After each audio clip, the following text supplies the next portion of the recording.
వందే మాత్రం. నేను మీ journalist Navata. Welcome to R political. మహిళల హక్కుల కాదు, ఇది అధికారానికి జరిగిన రాజకీయ ఆట.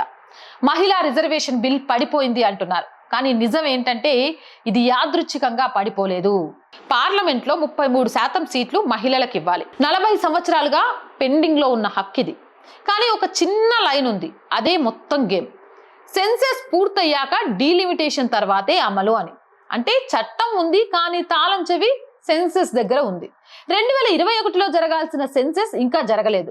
సెన్సెస్ లేకపోతే డీలిమిటేషన్ లేదు, డీలిమిటేషన్ లేకపోతే మహిళా రిజర్వేషన్ లేదు.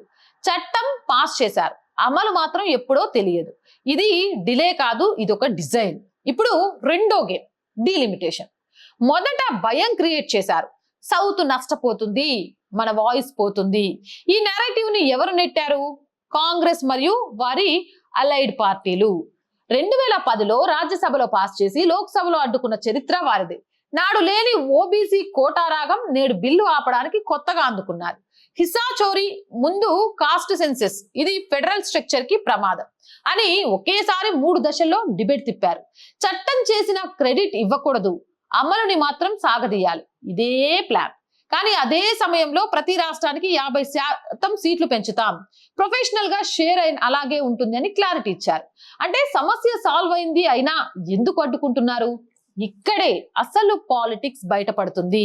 ఈ బిల్ పాస్ అయితే మహిళలకు 33% సీట్లు ఫిక్స్ అవుతాయి.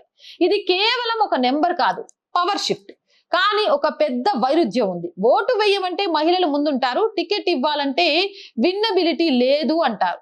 ఓటు బ్యాంకుగా అవసరం, కానీ సీట్ ఇవ్వడానికి మాత్రం రెడీ కాదన్నమాట. ఇంకా లోతుల్లోకి వెళ్ళి మనం ఆలోచిస్తే రిజర్వేషన్ అంటే రొటేషన్. ప్రతి ఎన్నికలకు సీటు మారుతుంది. ఈ రోజు నా సీటు రేపు రిజర్వ్డ్ అయిపోవచ్చు. అక్కడే అసలు రెసిస్టెన్స్ మొదలవుతుంది. ఓబీసీ మహిళలకు ప్రత్యేక కోటా లేకపోవడం అనేది ఒక వంక మాత్రమే. అసలు ఉద్దేశం కుల సమీకరణాల పేరుతో కాలయాపన చేయడం. ఇక ఈ చట్టం లోక్సభతో ఆగదు, రాష్ట్రాల అసెంబ్లీలకు కూడా వర్తిస్తుంది. 50% రాష్ట్రాల ఆమోదం కావాలి. అంటే ఇది పూర్తి రాజకీయ నెగోషియేషన్. ఇప్పుడు మొత్తం గేమ్ ని కలిపి చూద్దాం. ఇప్పటిదాకా విడివిడిగా చూసాం. చట్టం ఉంది కానీ అమలు డిలేలో ఉంది. భయం ఉంది కానీ క్లారిటీ దాచేశారు. మహిళల పేరు ఉంది కానీ సీట్లు ఇవ్వడానికి ఇష్టం లేదు.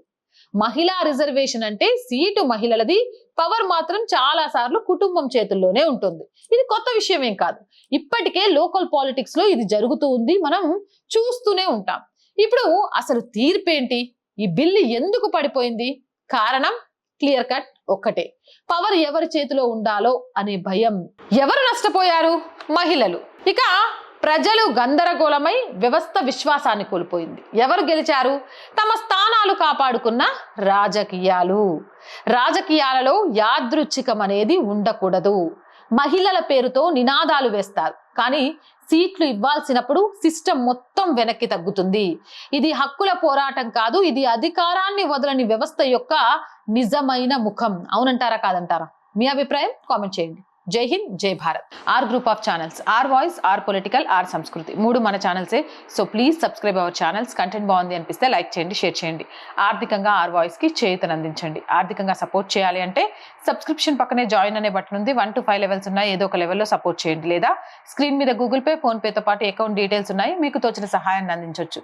వ్యాపార ప్రకటనల కోసం 8328500576 నెంబర్ని సంప్రదించండి. జై హింద్, జై భారత్.